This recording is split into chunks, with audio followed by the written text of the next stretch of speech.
l'immigrationnisme et la manière dont ces mêmes élites françaises ont donné la parole aux rappeurs pour qu'ils insultent le peuple français et les patriotes pendant des années.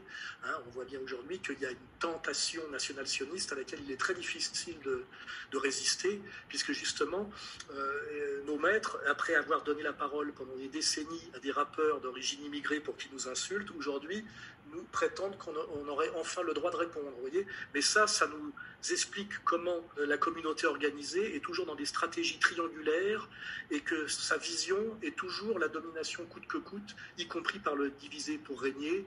Et souvent, on le constate, plus par la destruction que par la construction.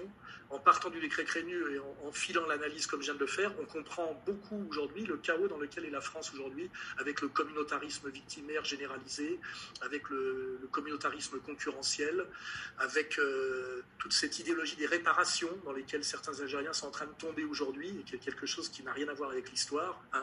Je rappelle que les réparations n'ont jamais été dans l'histoire avant Nuremberg, et que d'ailleurs, aujourd'hui, ce qui touche, c'est pas les Africains avec la traite négrière, c'est toujours les mêmes, et eux seuls. Voilà, parce que c'est eux qui nous ont imposé cette idéologie de ce qu'on appelle la tyrannie de la minorité, la culpabilisation systématique des majorités, l'idée de la dette, quelle qu'elle soit d'ailleurs éternellement due et irremboursable.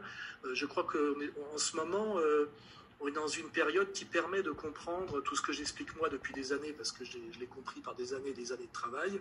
Et le décret Crémieux s'inscrit dans cette logique, je dirais, de trahison, puisque c'était une trahison des Juifs d'Algérie par rapport à leurs compatriotes algériens musulmans, et de domination par la trahison et les renversements d'alliances. Et c'est d'ailleurs, tout ça est très bien expliqué dans le livre de Bernanos qui s'appelle La grande peur des bien-pensants, qui est une apologie de Drummond, et d'ailleurs qui est préfacé par Elie Wiesel dans les éditions de Poche, ce qui est assez drôle, avec une phrase, dès le début de la préface, marquée « Bernanos nous a rejoints ».